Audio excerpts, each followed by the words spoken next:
Those of you who know about my personal history with Maserati, both in terms of reviewing them and owning them, know that even though I absolutely adore the brand, it's been patchy at best, much like it is for many people. Even people who don't own Maseratis and probably never would have existing opinions of why they would never buy one due to reliability, the cost of parts. They have a certain reputation, which is unfortunate because aside from that, Maseratis offer a whole lot. They look fantastic, they sound fantastic, they're actually very comfortable, more so than you'd think in some cases. They're certainly not slow, and they are very, very exotic. Plus, they're far more affordable used than something like a Lamborghini or a Ferrari, even though it has a Ferrari engine. It's literally a Ferrari F136 generation motor in this car, the F430 engine, for all intents and purposes, with some different parts and in a lower state of tune.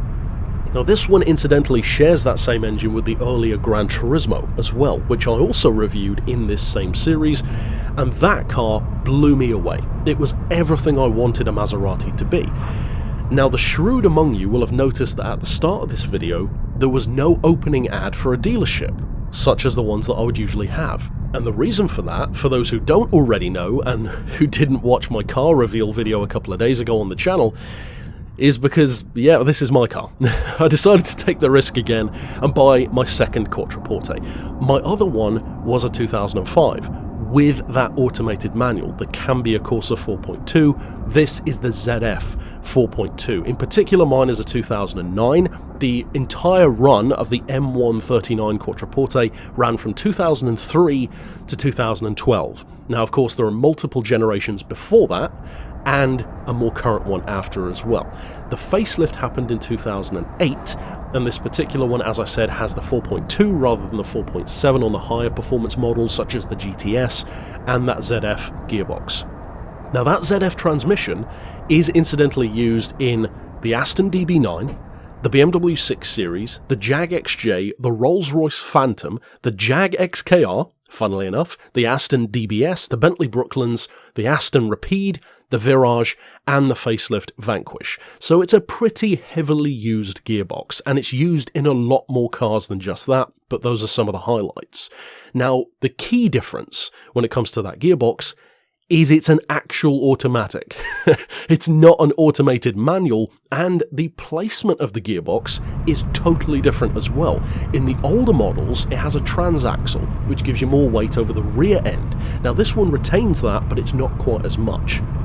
Now, for example, the older car had that cambio right back with the rear diff. That transmission was all the way at the back. It also had dry sump lubrication, kind of like a race car.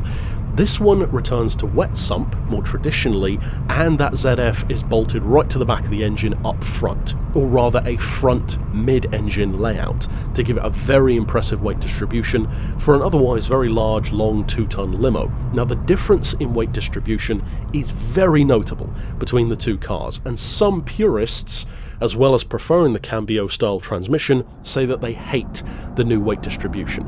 Personally, I've owned both, driven both extensively. I like them both. To me, they're both just as good, and this one is good for different reasons. Because sure, the older car, you could argue maybe it's a couple of tenths of a second quicker through this or that particular corner, but in reality, that does not matter 99% of the time. I want a car that is not just fast and looks good and sounds good, but is actually as reliable as I hope it would be. This one takes steps by Maserati to do just that. It's not going to be without its issues, I'm already well aware of that, but at least they have tried to improve it in those ways. It's not just about performance. Now the difference in that weight distribution is 53% over the rear end in the older car to the 51% in this car. So interestingly, this still has more weight over the back end, and that brings me to one of, if not my favourite thing, about the Quattroporte. I would actually say, if you're a petrol head, you need to drive a Quattroporte at some point. You don't need to own one, necessarily. I'm not asking you to fall in love with it. Please just trust me here. Drive a Quattroporte of this generation, either the older one or the facelift, that M139 shape, just so that you can experience the handling that I'm talking about. Because despite the fact that I've reviewed and driven dozens of cars on very wildly on price and performance, the Quattroporte remains one of my favourite handling cars I've ever driven.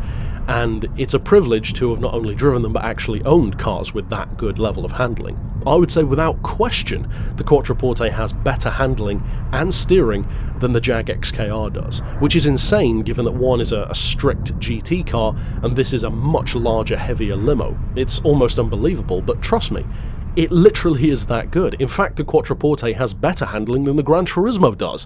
That's how far I would go with that argument, because of that weight distribution and its very, very unique handling signature. Now, of course, we need to touch briefly on the engine and the performance. It is a Ferrari F136 series engine. It puts out just under 400 horsepower, 340 pound-feet of torque, which is about 460 newton meters. And of course, this is the lower grade model. Technically, you can get the faster ones like the GTS, but that didn't really appeal to me, plus I didn't want to pay the extra money, quite frankly. In terms of performance though, it's not exactly lacking. 5.5 seconds to 60, 170 miles an hour.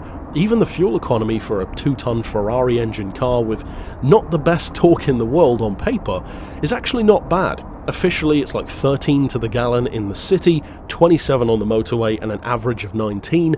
Most owners actually say they get better than those figures, an average of 20 to 23 overall, which in other words is roughly the same as I get from the Jag anyway. Plus, this has a 90 litre tank, which is just under 20 UK gallons. So if, for instance, you need to go on a longer journey, you should be expecting 400 to 450 miles out of that tank if you drive it on, for instance, cruise control at a decent speed on the motorway. If that's 400 miles through, back lanes, then it'll drop considerably, probably more like 350. And if you put your foot down, probably more like 300. Now, for me, I'm more of a cruiser. I don't push my cars hard most of the time, so for me, this car is kind of perfect for what I want. It looks great, it sounds great, and it's fun at all speeds. You don't have to push it to its limits. Another interesting difference between this one and my older one is that I would personally say this car is more comfortable as well. Now, it's possible that it's just in better condition than my other one was. That's entirely possible, but it does feel to me like they've improved some of the ride quality overall. It's a very, very smooth car. And the older Quattroporte, even though I said it was comfortable at the time, I think it was more of the rose-tinted glasses, whereas now I'm being more objective about this, and it is still comfortable. It's a very smooth ride. Now, the key issue with owning a Maserati, not just this one or any one, is always going to be the repairs, the parts, the servicing, all that kind of stuff, the aftercare, if you will. And it's not just about the price, it's that you have to, for example, source those parts. And in a lower production run, more exotic, Ferrari-related vehicle, of course it's going to be more awkward to get parts. Many times you'll have to source them from Italy, for example. I'm well aware of this, and I decided to make that risk, or take that risk, again. That's your choice to make, though. So of course, if you're looking for an easier life, then absolutely go for something like a Jag, an XKR, an XFR, even an XJR. They do offer fantastic levels of performance, comfort, and far cheaper prices across the board than something like a Maserati, and at the end of the day, that is one of the reasons why I bought one, and I may even do so again in future, who knows. But a Maserati is not just another car. You don't buy it because you can find a better option, you buy it because you want a Maserati. That's kind of the point. So for me, there are certain cars that aren't worth the risk. Like for me, for example, I don't see myself buying a TVR, because to me, it isn't really worth the risk. I don't believe that I would get enough out of a TVR ownership experience to justify the risk of owning one. In the case of this one, the car gives me what I need. The only change that I would really make to a car like this is that I would personally like to see what it feels like with all-wheel drive. But to be honest, as I said, the handling is so stable and the steering is so good and so involving. The car just tells you exactly what it's going to do at all times. I don't really need all-wheel drive. And for me to say that, for those who know my taste in cars, says a lot. This is that good that I don't really need all-wheel drive out of it. It has buttons for all kinds of things anyway, rear sun protector that folds up electronically on the window. You've got low grip mode for when you're driving in ice or rain, which adjusts the driving style. And that is the primary issue. It has so many complex electronics that if something's going to go wrong, it does tend to be those. However, my biggest piece of advice when getting or considering a Maserati like this one, or an older one, a newer one, is don't try to go for the cheapest one. Try to go for one which has had fewer owners, has a good history, and I'm not just talking about servicing, check its MOT history as well. And having stuff changed isn't necessarily a bad thing. That means that those parts are new after all. Check for instance for lower mileage. This one has about half the miles of the other Maserati that I bought, which makes a massive difference to a car like this.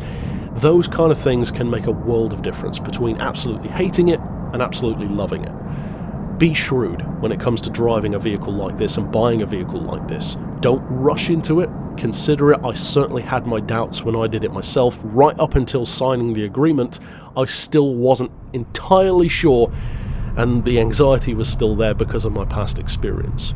So far, I'm loving the car. Of course I'll end up hating it at some point because something will inevitably go wrong, but that always happens with a car. If you own it for long enough, something is going to break. The question is just how complex is it, how expensive is it, and does it affect your experience moving forward? As I always like to say, it is absolutely a calculated risk.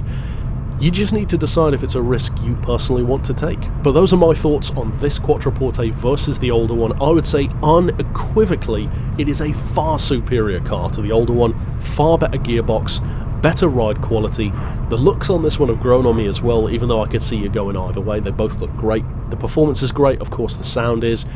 So overall, it's a whole lot of car for the money, but it is a risk. You need to choose if that risk is worth it to you. Overall though, that's it for my thoughts. Of course, check out my review for that older Quattroporte as well to make a comparison for yourself, and stick around on the channel for more content related to this car, including hopefully getting those mufflers removed. And of course you can check out the reviews for the Gran Turismo and the 4200 here on the channel as well. But until next time, I'll see you then, and for now, as always, thanks for watching.